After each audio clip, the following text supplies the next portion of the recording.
ஓம் சாந்தி. K Surajbhai அவர்களின் தாரணை வகுப்பு பிப்ரவரி 8, 2026. முழுமையாக தூய்மையாவதற்கான சுகம் பரம சுகமாகும். தூய்மை தன்மைதான் சுகம் மற்றும் அமைதியின் தாயாகும். எங்கே தூய்மை தன்மை இருக்குமோ அங்கே சுகம், அமைதி, ஆனந்தம், அன்பு, திருப்தி ஆகியவை பின்தொடர்ந்து வருகின்றன. தூய்மைத்தன்மையின் குறைபாடானது மனிதர்களை சிடுசிடுக்கும் தன்மையுடையவராக ஆக்கிவிடுகிறது. அவரை துக்கம் நிறைந்தவராக ஆக்கிவிடுகின்றது. அவருக்குள் அமைதியற்ற தன்மையை தோற்றுவிக்கின்றது. அமைதியற்ற தன்மைக்கு, துக்கத்திற்கு எந்த காரணம் இருந்தாலும் சரி, ஆனால் மூல காரணம் தூய்மையற்ற தன்மையே ஆகும். அதாவது தூய்மை சக்தியின் குறைபாடு. நமது தூய்மைத்தன்மை இந்த உலகிற்கே வரமாகும். நமது தூய்மைத்தன்மை இந்த இயற்கைக்கே சக்தியாகும், சத்துணவாகும்.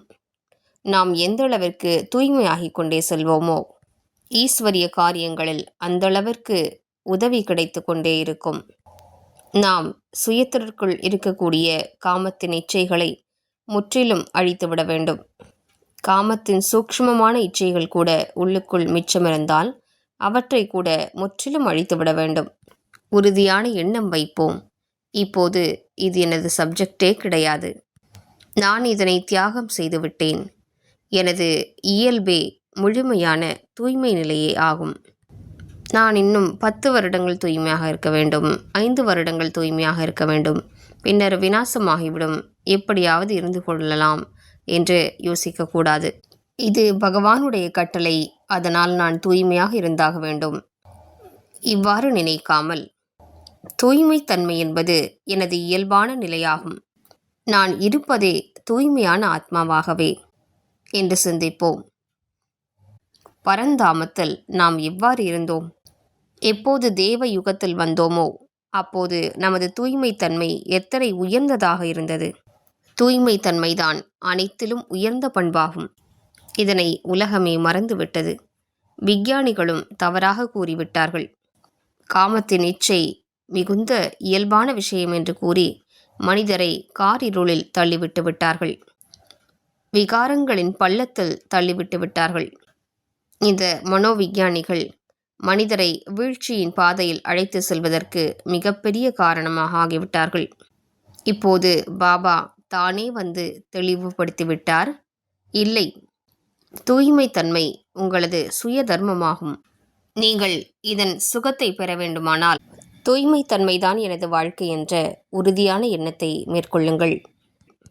ஏதோ வீணான எண்ணங்கள் வருகின்றன என்றால், வீணான இச்சைகள் தோன்றுகின்றன என்றால், கடந்த காலத்தின் சம்ஸ்காரங்கள் தோன்றுகின்றன என்றால், அல்லது உலக சூழலை பார்த்து சில எண்ணங்கள் தோன்றுகின்றன என்றால், கனவுகளில் தூய்மையற்ற தன்மை வருகின்றதென்றால், இவை அனைத்தையும் விரைவாக முடித்து கொண்டே செல்வோம்.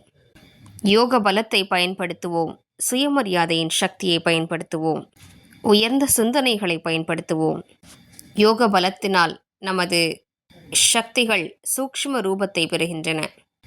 உயர்ந்த சிந்தனைகளால் நமது உடலின் சக்தி கூட சரியாக பயன்படுத்தப்படுகிறது. நமது உணவு பழக்கத்தின் மீதும் மிகுந்த கவனம் செலுத்த வேண்டும்.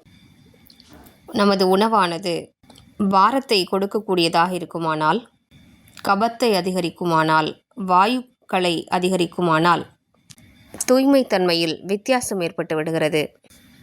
அதிகமான காரமான உணவுகளை உண்போமானால், அதிகமான தேநீர் அருந்துவோமானால், அதிகமாக பொரித்த வறுத்த உணவுகளை உண்போமானால், இவற்றின் மூலமாக கூட நமது தூய்மையற்ற தன்மை அதிகரிக்க வாய்ப்பிருக்கின்றது.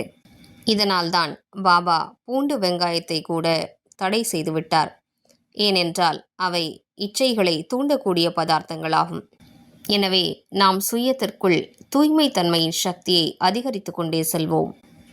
ஏனென்றால் நாம் அறிவோம், எந்தளவிற்கு தூய்மை தன்மை அதிகரிக்குமோ அந்த அளவிற்கு நமது யோகம் சரளமாக இருக்கும். எனவே இன்று முழு நாளும் மிக நன்றாக அனுபவம் செய்வோம். நான் தூய்மை தன்மையின் தேவதையாவேன். நாலாபுறங்களிலும் தூய்மை தன்மை, சுகம், அமைதி நிறைந்த ஒரு சாம்ராஜ்யத்தை படைப்பதற்காகவே நான் இங்கு அவதரித்திருக்கின்றேன். நான் தூய்மை சக்தியின் சூரியனாவேன். மேலும் பயிற்சி செய்வோம். பரந்தாமத்தில் பாபாவின் அருகாமையில் செல்வோம். சிறிது நேரம் அங்கே அமர்ந்திருப்போம். பின்னர் மீண்டும் உடலிற்கு திரும்புவோம். பின்னர் மீண்டும் பரந்தாமத்திற்கு செல்வோம். சர்வசக்திவானின் அருகாமையில் அமர்ந்து சக்திகளை கிரகித்துக் கொள்வோம். மீண்டும் உடலிற்கு திரும்புவோம்.